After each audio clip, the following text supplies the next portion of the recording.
On today's episode, I sit down with Palestinian theologians Samuel and John Munayer. John is from Jerusalem and holds degrees from King's College London, the University of Edinburgh, and VU University Amsterdam. He is the founder and editor of the Journal of Palestinian Christianity at the Bethlehem Bible College and is a PhD candidate at the University of Edinburgh, researching the political theology of the Palestinian laity in relationship to the Holy Fire ceremony. Samuel is also from Jerusalem and holds degrees from Durham University and Exeter University. Samuel works as an advocacy and access officer for a humanitarian organization that works in Gaza and the West Bank, and co-authored with John the article entitled Decolonizing Palestinian Liberation Theology, New Methods, Sources, and Voices. You'll get a lot out of this conversation, no matter where you are in your understanding of Palestine. They share a bit about the importance of the olive tree and explain Nakba. They also give us insights into the unique nature of Palestinian theology and what it's like to be part of a new generation of Palestinian theologians.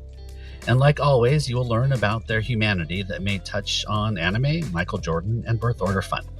Thanks for spending time with the Amalgamation, and I hope you enjoy my conversation with John and Samuel Munayer. My name is Bruce Reyes Chow, and you've found the Amalgamation Podcast.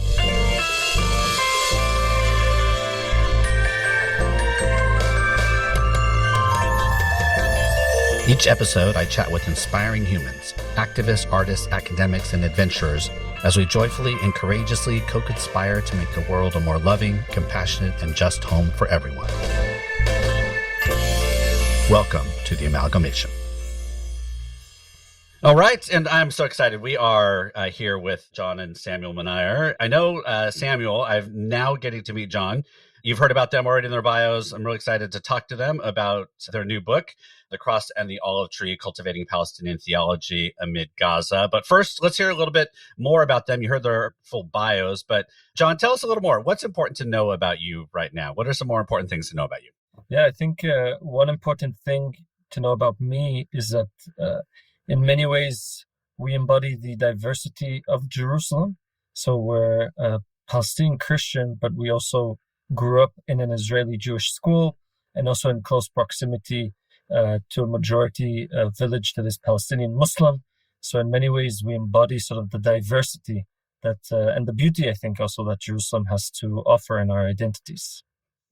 Great. Thank you. Samuel, what's important to know about you these days? I think it's good to know that I'm the younger brother of John. And and also you can, for those of you listening and seeing the video, you can tell by our hairlines who's the younger. Well, this is not going to be on video, but I will attest to it. Yes, the hairlines are very different. Yeah. Yes, Samuel has good hair. Let's just say that. Samuel has good hair. It's I'm also, my hair's thinning, and I'm I'm gonna get there. You know, I'm gonna get there when maybe in 4 years' time, which is the age gap between John and I. Is that the age gap? But also we have two older brothers. Oh, there's four of you. Yeah, we're four brothers.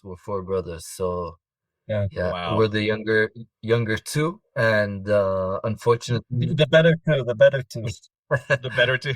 Unfortunately, the eldest is also not great with his hairline, but number two, he's kind of he's thriving. Yeah, he got the lottery gene of good hair. So yeah. Little did people know that this was a podcast about hairlines, and that's right. Yeah. A plug-in to a good sponsor. You should get a sponsor. Exactly. I need more sponsors. Yeah, exactly. Well, thank you all for being on. So as folks know, who've known me, I've had the privilege of going to Palestine 5 times over the last few years. And for those of you who have been, you know, once you go for the first time, it kind of changes your life, especially if you have been on the side of understanding Palestine and being pro-Palestinian and understanding apartheid and all those things. And you might have known intellectually what was happening, but when you go, it kind of just makes everything come, there's some clarity. And then when you start diving in deeper and all those, you begin to really kind of take it into your core. And if you happen to be Christian and kind of diving into all of this, then it even becomes even more real to you. And then you start to dig even more and all those things.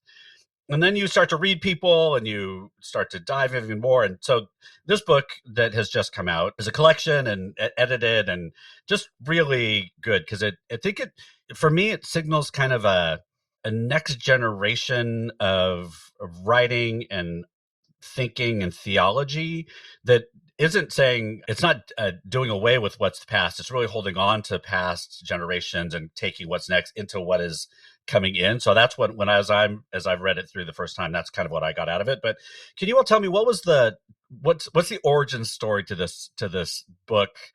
Why? How did it begin? Tell us a little bit about why the Cross and the Olive Tree.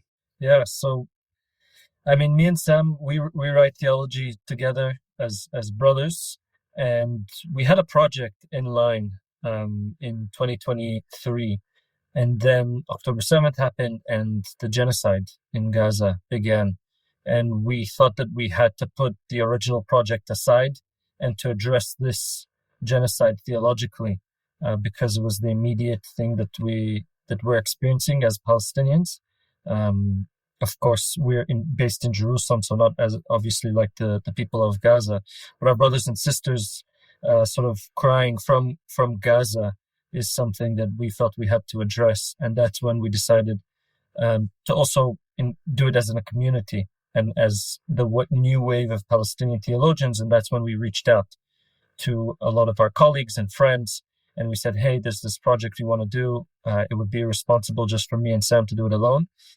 And that's when we managed to put together this amazing group of 8 theologians from different localities and origins in Palestine, 4 men and 4 women, all part of this sort of new wave. But as you mentioned, in continuation with some of our theological elders.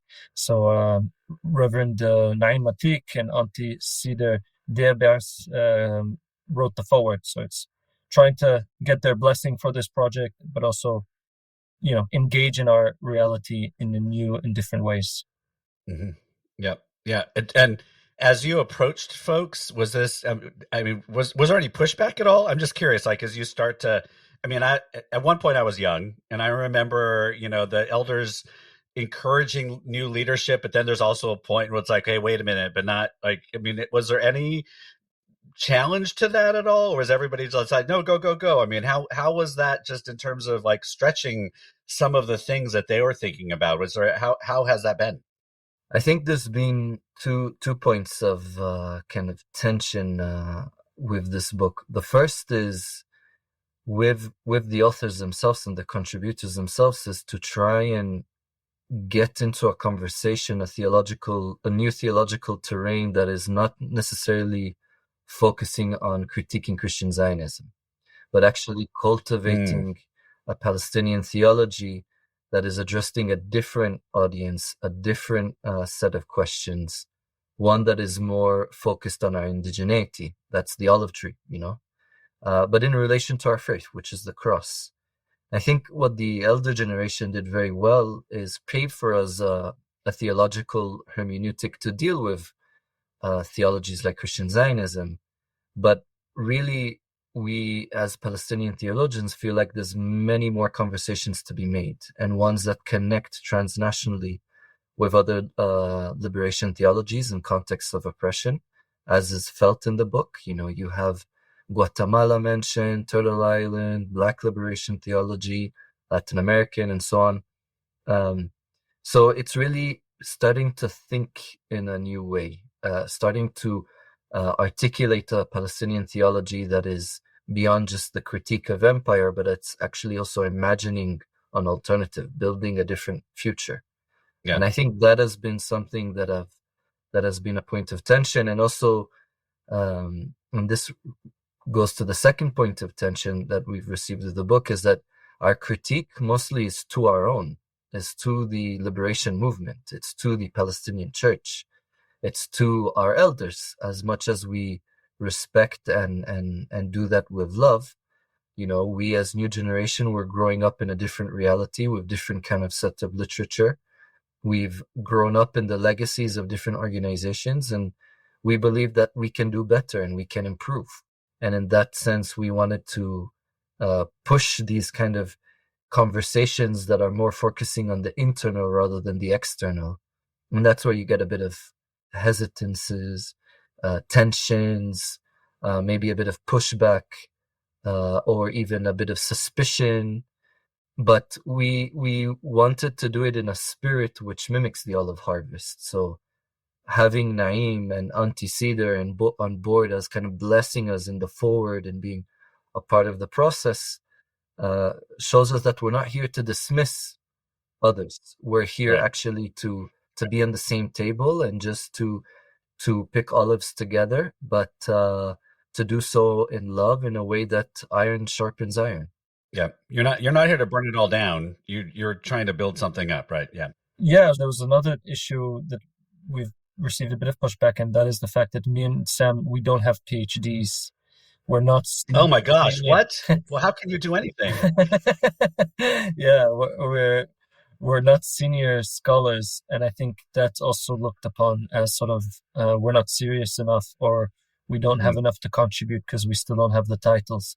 So I think that's another one that, and also we're fairly young compared to some of our other amazing colleagues out there in Palestine. Sure. Well, I've dropped out of 2 doctoral programs, so it's all right. We'll do okay. Yeah, I mean, I appreciate that, because again, I think there's some parallels to that. I think in some places, I remember a lot of conversations around with elders around, congregational movement or mainline churches, where there was a generation that was all about what we're not this, we're fighting this. And then there was kind of a movement like, well, sustaining things are more about who are we versus what we're not. And there was a time for that, certainly, but like, how do we, like, who are we? Because at some point that runs out of, if we're fighting against always. And so, but let me back up a little bit. So as I've been, one of the things that, when we come back from these delegations, we go out and we talk with a lot of people, and I'm in a position where I get to talk with churches and congregations all over the place. And, the reality is most people were very surface level about Israel, Palestine, and all of these things. And if they were kind of on a more progressive place, they weren't in things very much until after October 7th. And so they're asking very basic questions, and I don't hold that against them. I mean, but they're diving in very, like, so they hear things like, oh, well, what's the big deal about an olive tree? Like, all they see, is like, oh, yeah, so they're tearing up olive trees. There's like that. So for somebody listening and like, the olive, what, in a as briefly as you can, like, what's the importance of the olive tree? Like, why choose the olive tree for somebody who is like, why? What's importance? First, the olive tree literally sustains our physical presence in Palestine, whether it's nourishment through food. And when you've been to Palestine, olive oil and olives are like a staple within our cuisine. 2 is our economy. So a big factor of our economy is olive wood making. Since the times of Christ, to make different artifacts, were really blown up in the Ottoman period, where we use the olive tree for our economy. 3, it's the shade and the heat of Palestine. It literally provides us shade and shelter. And the nutrients of the olive oil go far beyond just cuisine, but it's soap. It is good for your skin. It is used for various different medicinal reasons, or medicinal treatments. So the olive tree is something that is literally a sustainer of life in Palestine. Without it, it will be very difficult. And then secondly is that the olive tree, in its symbolism or in its nature of withstanding the heat of the sun, droughts, at times in very tough terrain, symbolizes also our resilience as a people. So in essence, we see our own identity within the olive tree, and the rootedness in the land and the symbol of resilience done in grace is one that we see our own identity as indigenous people through that tree. So in essence, the olive tree is a spiritual being, more than just a plant that grows, or a tree that grows in the landscape of Palestine. And it holds deep identity values for Palestinians. It holds great economic and physical nourishment and aspects that it provides for Palestinians. And for us, it also resonates theologically to us, how we understand creation, God. And indeed, the Bible uses the olive tree many times to express different things about creation, about a good tree that produces fruit. You know, when Christ speaks about parables, we can literally see that within the Palestinian landscape because it's identical. So in that sense, the olive tree is so important. Right. So when we see conflict around olive trees, when things are flashing across, it's not just any plant, right? It's not just any thing. There's symbolism that's much deeper than just any other kind of thing. And I think folks, I know people ask me, like, what's the big deal about the olive tree? I mean, that this goes to why there's so much around this particular crop or harvest. I want to ask you one more kind of 101 question, then I want to dive into the theology piece. So I know oftentimes when those of us have kind of been and we're into it a little more, we just throw around words often when we land places that folks don't know. So people will hear Nakba, right? They hear the great catastrophe and thing.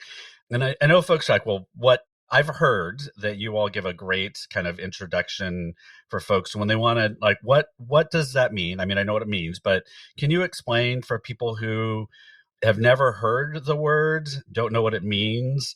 What is the Nakba? The Nakba literally means in Arabic catastrophe, and it means the displacement and ethnic cleansing of Palestinians, specifically referring to 1948, but really when we say it, we mean it as a process that hasn't really finished and is still continuing today because we've been ethnically cleansed since that time until now. And obviously with the genocide, it's become even more severe. But that's what it essentially means. And in 1948, there was around 750,000 Palestinians who were displaced from their homes. Half of the Palestinian villages and towns were destroyed. So it refers to this deep sort of sense of loss and pain and suffering, which has continued until today. And the best way to explain it to a North American context is think about the own indigenous communities there and how the communities there were slowly pushed out, sometimes not so slowly, ethnically cleansed off of their land, detached from their land as a settler colonial project, sort of, slowly expanded on someone else's land. So that's what we mean by Nakba. So it's a steep loss. And for me and Sam, this means the story of our grandparents when they were in their homes and soldiers came and literally kicked them out with a gun, saying that you have 15 minutes to take whatever and leave. And we lost a lot of the olive groves that Sam spoke about. Yeah, thank you. Well, I know when we take people, I think people are really shocked at how recent this was. Like, I think North Americans can kind of distance ourselves because it feels so far away, and then when you go now, we can, because it's so, families are still alive, right? That we still are so connected. That's so recent there. But let me talk about the book a little more.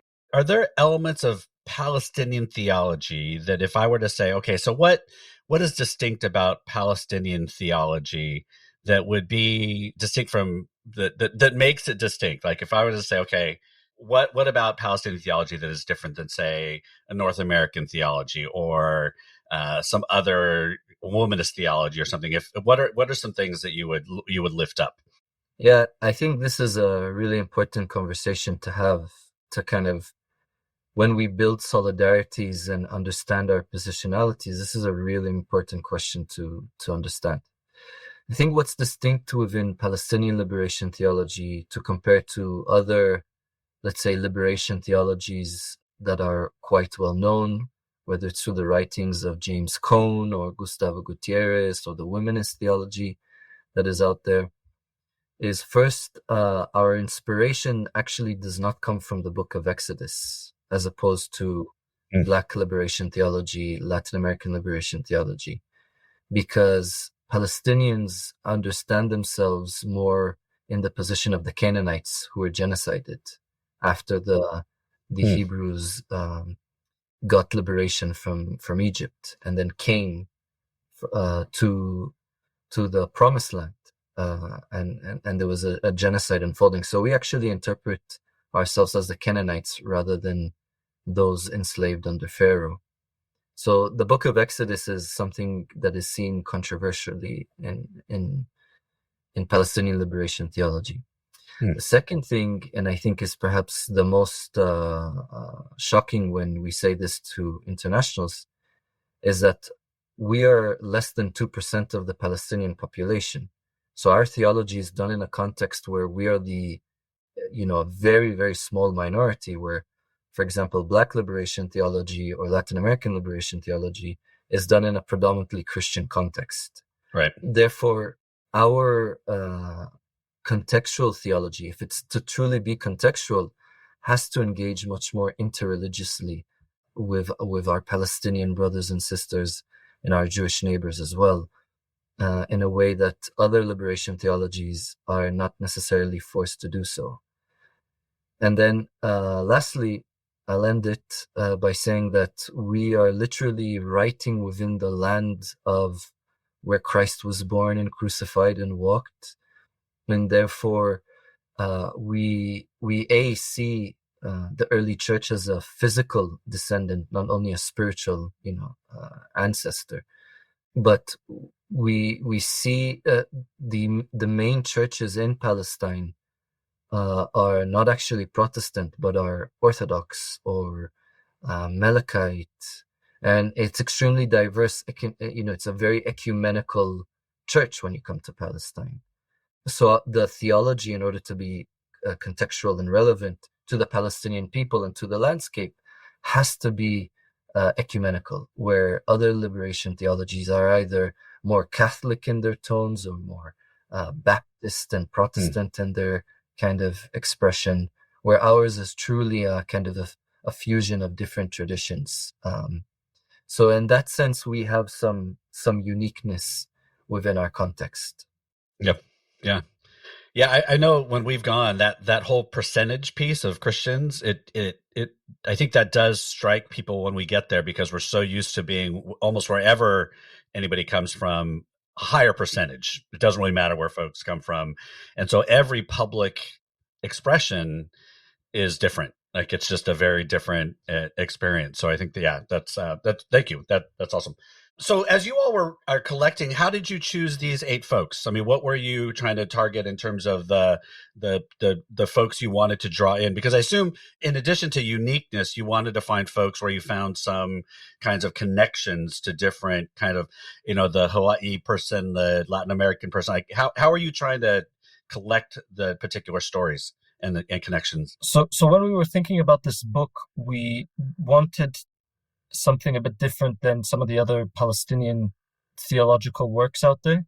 So a lot of our theology, which is really important, has been used to sort of critique Christian Zionism using hermeneutical tools and biblical interpretations, right? This is the majority of our theological work. But this book wanted to move beyond simply the critique, but to thinking and building an alternative. So not just the negative, but also the positive. And this is when we had to reach out and think about different Palestinian theologians.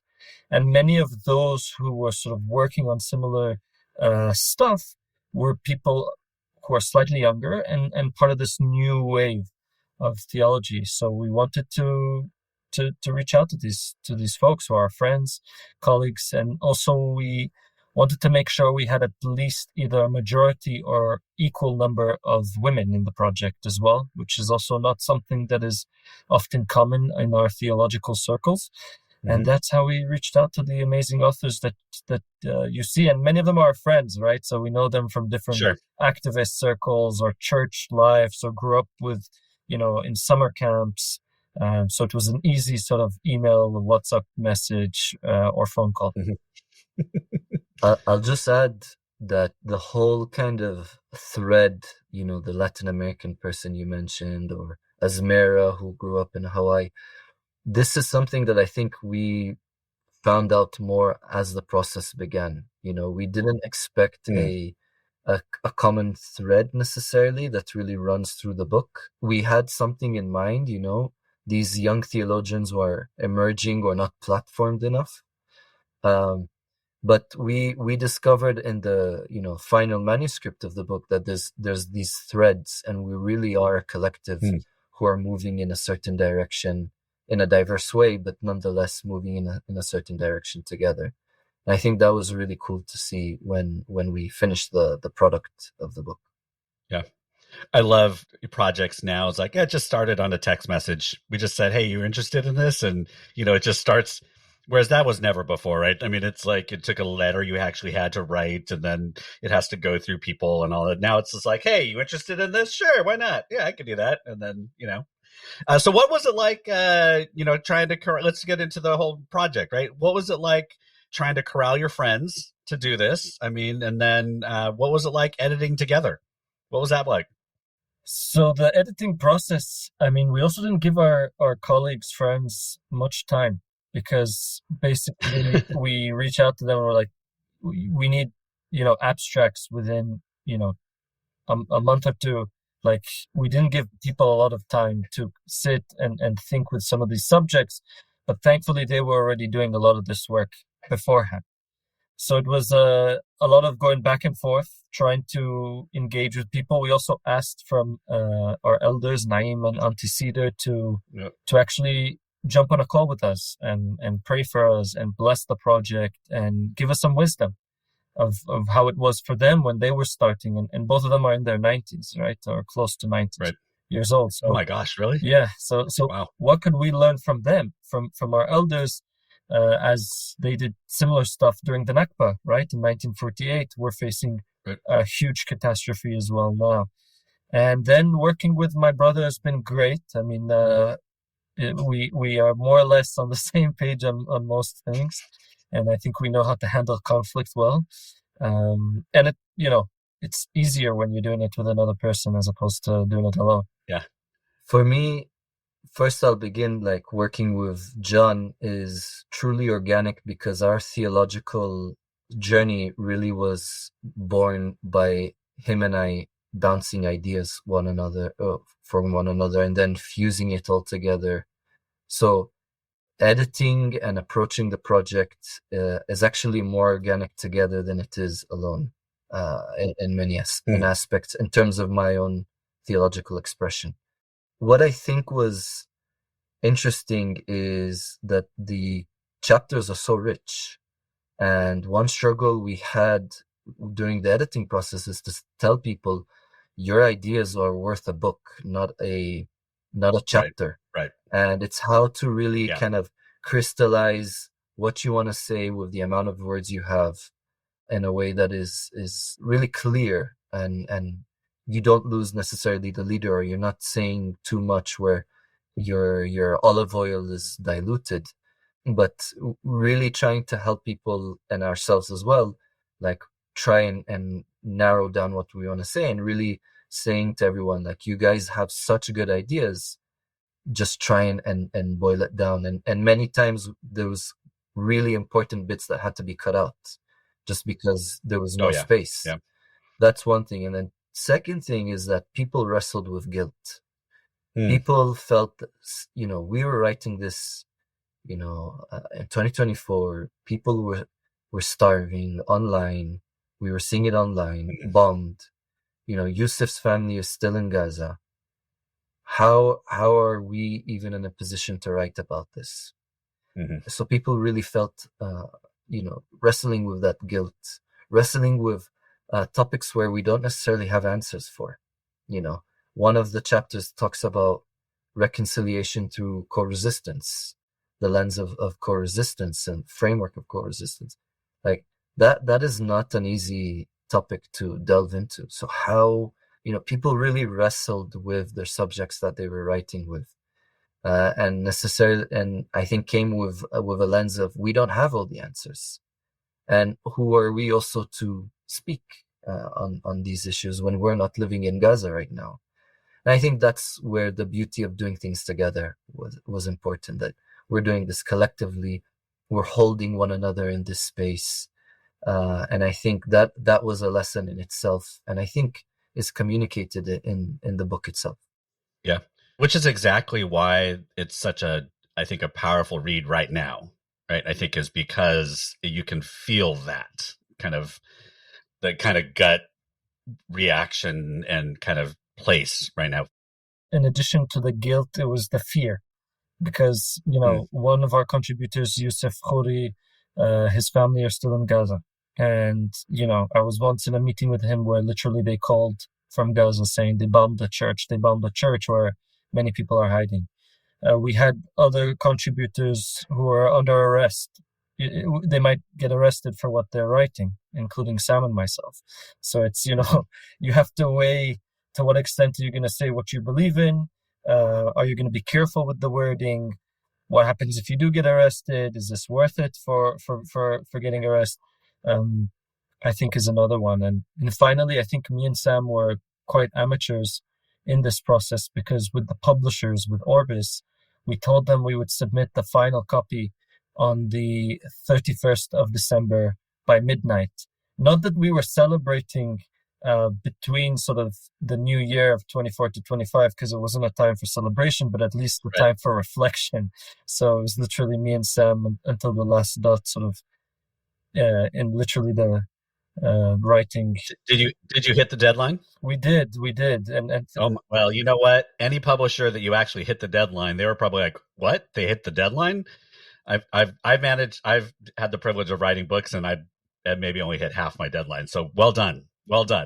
Let's just say the time difference played in our advantage. So the fact that we were ahead in time, when we submitted it, we were late for where we were, but actually on time for where that's what I'm going to do. I'm going to be like, well, I'm in a different country, so I thought it was my time, not your time. I can assure you that we have another project coming up, and we've already postponed the deadline. So we're there you go. Now you're real writers. Now you're real authors.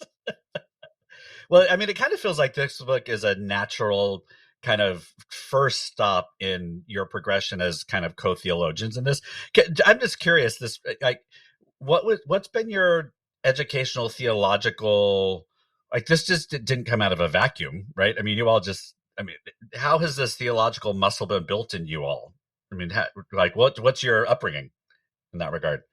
I think, as John mentioned in the beginning, we have a very unique identity as a family and as individuals. We are also half English. Our mother is English. So in many places, we felt like we're strangers everywhere we go.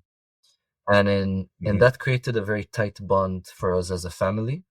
And we also had amazing parents who instilled in us, I think, values of commitment to one another as brothers, and of self-love and respect, of really being witnesses to the good news, and not only in what they said, but in their actions. And definitely my father and mother, they've been involved theologically in different ways. My dad also has written books, and my mom has been more practical, kind of the olive oil lamp that we use in the introduction. For those of you who have read it, you'll understand what I mean. So that really created a very strong element of our DNA, beyond just the environment of Jerusalem and Palestine, as Palestinian Christians encountering so many internationals coming in and so many different theologies. I think a big turning point within our theological journey was when John and I were studying theology at the same time in different places. And both, we were young men. We're still young men, but younger men. We kind of were a part of the Palestinian Christian movement in certain ways. And at the same time, in the same summer, we both picked up James Cone's books. We didn't know that the other was reading James Cone. And that kind of, we felt the Holy Spirit speak to us in a way that no other theologian spoke to us at the time. We felt that Cone was addressing questions that Palestinian theology wasn't. And we found our voice in reading Cone and realizing a truth inside us that Cone was articulating in Black theology. And then later when we developed into the critiques of Cohn and the movement of Black theology. And I'll end it here and leave it for John to explain the next kind of path of what we did after Black liberation, reading Black liberation theology. But I think the childhood that we had and then ultimately getting to that point of reading Cohn really was a revelation for John and I. Yeah, and I think also being in Jerusalem, one side of our family is Greek Orthodox, the other side is a Protestant. Our mentor's a Jesuit priest. We're also very influenced by a Greek Catholic nun. We really try to embrace the beauty and spirituality and the different traditions around us. So I think that's a huge thing that has helped me and Sam in our theological journey. And obviously, as the older brother, I've carried most of the weight of I'm joking. But I will say this to the listeners, and that is, the more me and Sam dive into theology in academic books, the more we realize that actually the most important theological work is done in people's homes, around the tables, through their cultural practices, through food, through dance. Through speaking to your grandma. Like our grandmothers play such an important role in our theological education. And it's precisely during these times of deep crisis, or in our case, in a time of genocide, that it's the theology around food and grandmas and grandpas and our cultures that actually is the one that really sustains you. And in that sense, everyone is a theologian, whether you have an academic degree or not. Yeah. For the listeners, I tried to give like a chronology, but John took it a different way. So I'll continue it. But it's beautiful what John said and needed. It's nice. But so we read Cohn, right? Just jumping back to what I was saying. And then in 2022, we wrote an article called Decolonizing Palestinian Liberation Theology. And that was in around this time 3 years ago. And that was critiquing our elders, which were Naim Atik and Mitri Rahib. And when we wrote that article, that opened to us a door where people were seeing this kind of new articulation of theology. And for John and I, that was a learning process, which ultimately got us to that kind of book project that we wanted to do in 2023 that changed because of the genocide. So there was a chronology of our development in that sense. And I think as young, I co-wrote that article with John without even having an undergraduate degree, and it was in an academic journal. And I think that gave us a certain confidence and a certain, we had something to say, even though we did not have the reputation yet. And I think that really enforced in John and I a belief that we need to do more of this kind of work. Yeah. Well, and I'm sure people are like, who are these guys? Like, literally. Still people. Still. Yeah. Even more so now. Yeah. Like they're like, what do you think they are? Yeah. I love it. Love it. All right, this is great. Thank you all so much for this. I'm going to kind of shift this towards the end of it. I asked, so part of, as everybody knows, this podcast is all of us do amazing things and have our projects and our passions, but we are fully people. Like we do a lot of other things, like multidimensional. So what are some we like to know, like, what are the other things about you as humans? Like you have other interests. So my first question is the nerdy and the niche. Like, so what's something about you that people would not guess? Like, is there something unique? It could be super nerdy. It could be niche about you. What's something we might not know about you that you want to share with the world? John, what's something nerdy or niche about you that you enjoy, you like, you've done, hobby? I am a huge fan of the anime Naruto. For those who might know, I'm just a huge fan and I can't let go. I started watching as a kid, and I feel like the storylines, the character development, the action, I find myself even like in my current age, like watching these inspirational videos and being like, yes, this is one of the best things that have ever been created. And this deserves That is definitely a generational. it deserves Yes. 20, 30 Oscars for like genius writing and animation. And I also think there's loads of theology in it as well that can be drawn out. So it's amazing. I have heard that. There are lots of people that argue that for sure. I have not been able to get into it at all. I think it's completely generational. I mean, and I appreciate it. I love that people love it, but I have never been able to get to it. All right, Samuel, what about you? What's your thing? I'll begin with the nerdy. I am a huge nerd of the NBA, so I love the 80s and 90s basketball. I know all the facts. I Oh, know the stories, I've watched, the games, not in highlights, but the full game, the the full full game games. and the commentary after the game. And I think similar to Naruto, what the NBA has is it has a narrative, or it had a narrative. I don't know It had. I don't know how it is today with the NBA, because I feel like it's losing that It's it's different. losing that drama and that kind of narrative that it had in the early 2000s and 90s and 80s. I also think, a lot of it is because Jordan is the GOAT, and you can't have another person like Jordan. I'm in the Bay Area, so we have Curry, Yeah, and it's pretty yeah, awesome. yeah. Yeah.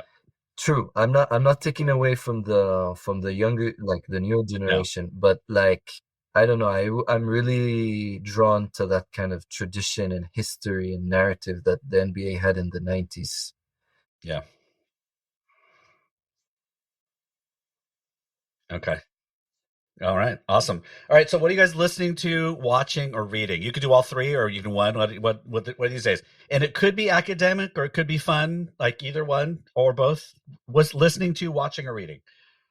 I'm listening, and I've been listening to them for years, is Adiga Music Band. It's a Sudanese music band Oh, that is kind of involving traditional instruments, but with kind of electronic jazz to it. Shout out to the people of Sudan. We're in solidarity with them. So yeah. it's nice to listen to things in Arabic also, but it's kind of different to what we know. So they don't actually have lyrics, but the other artists in Sudan do, and it's really, really nice. Marsimba, for example. In terms of watching, I don't think I'm watching anything currently. I think NBA. I'm watching NBA. The full games of the 1980s. Wait, do you watch? Yeah. Oh, Wait a minute. I'm going to ask you though. Do you watch regular season games from the 1980s? yeah, yeah. Oh my God. I'm not so much 1980s, more 1990s. I That watch. doesn't matter. Regular season games for the 1990s is still, that's weird. Yeah, yeah. Definitely, especially ones where like Jordan is having a good game. So yeah, I'm watching that, and I'm reading a bunch of stuff. But one of them is a book that was gifted to me by my friend Adi Domsky, which is The Parable of the Sower. I've started to Oh, read yeah. that, and I've heard a lot of good You things. know, Addie's going to love that she got a shout out on this podcast. Let's just be clear. We love Eddie. Yeah. We love Eddie. She's all right. I am currently listening to, and this is influenced by our other sibling.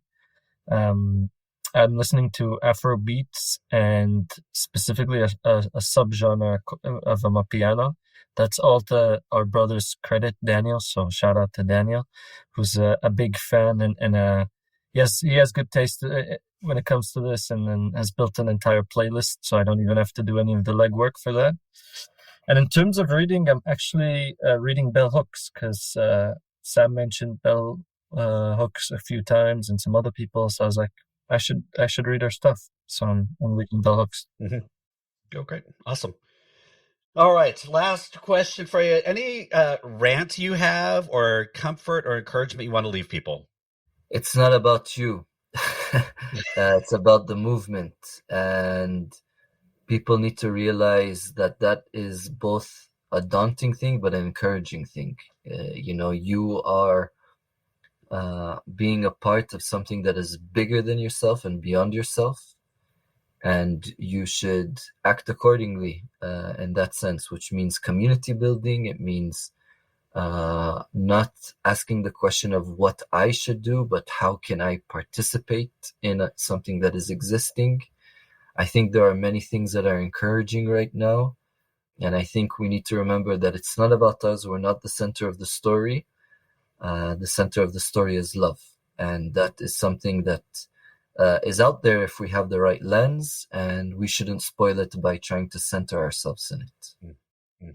Great, thank you. John? I'll say that it's a time where the empires are moving and shaking quickly and violently, and it's a time to be resilient. And that means to be opposed to these empires, but more importantly is not to be tempted by them when they try to buy us with comfort and money and power and influence, is to reject those, and in that sense claim agency, control, and power, so that we together as a global human family resist together these empires that are trying to destroy us, and we can only do that together. Great, thank you all. This is great. Thank you all for hanging out with me for a little bit. Thanks for being on. Everybody, thank you for listening to this episode of the Amalgamation Podcast. I was joined again today, but with John and Samuel Munayer, editors of The Cross and Theology, Cultivating Palestinian Theology in Gaza. You know what to do. Go to this podcast wherever you listen to them. Rate us, review us, share it with friends. Particularly share this episode with folks. Good stuff here. Again, thanks for listening, and we will see you next week. This podcast was hosted by Bruce Reyes Chow, produced by Emmy Hicks, edited by Desiree McFarland, with music by Marissa Magdal Laron, and inspired by ancestors past and generations to come. Please rate, review, and subscribe wherever you listen to podcasts. And be sure to subscribe to the Amalgamation newsletter at reyes-chow.com. Until next time, thanks for listening.